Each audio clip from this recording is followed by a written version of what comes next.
SSC CGL 2024-এর প্রশ্ন।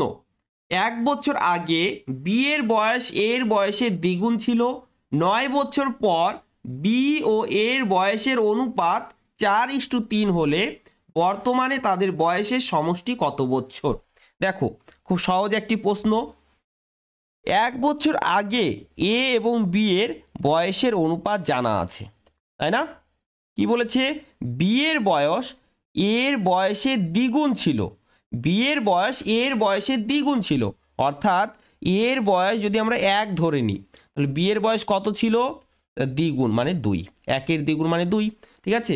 9 বছর পর মানে ভবিষ্যতে কথা বলা হচ্ছে, 9 বছর পর দেখো বি ও এর বয়সের অনুপাত 4:3, বি ও এর বয়সের অনুপাত 4:3, তাহলে বি এর যদি 4 হয় এর হলো 3, ঠিক আছে? এর কত? 3, বি এর কত?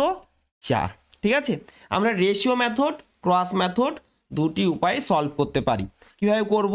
এখানে রেশিও মেথডের সাহায্যে করি। দেখো, রেশিও মেথডের সাহায্যে করলে এখানে ডিফারেন্স দেখো, ডিফারেন্স আছে 1 থেকে 2, 1 ডিফারেন্স আছে, এখানে দেখো 1 ডিফারেন্স আছে।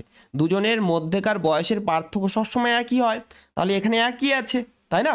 একই আছে। দেখো, -1 থেকে +9, তার মানে 10 বছরের গ্যাপ আছে, 10 বছরের গ্যাপ। আর এখানে দেখো 2 থেকে 4 হচ্ছে, মানে 2 এর গ্যাপ, ঠিক আছে?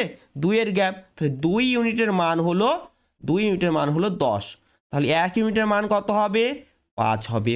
কি জানতে চেয়েছে?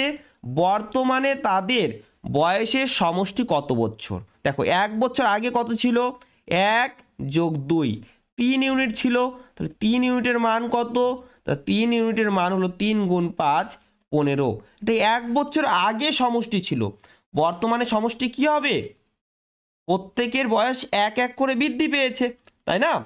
তাহলে মোট 2 বছর বৃদ্ধি পেয়েছে, অর্থাৎ বর্তমান সমষ্টি হলো 17 বছর। Option number C is the right answer. বুঝতে পারলে? Thank you.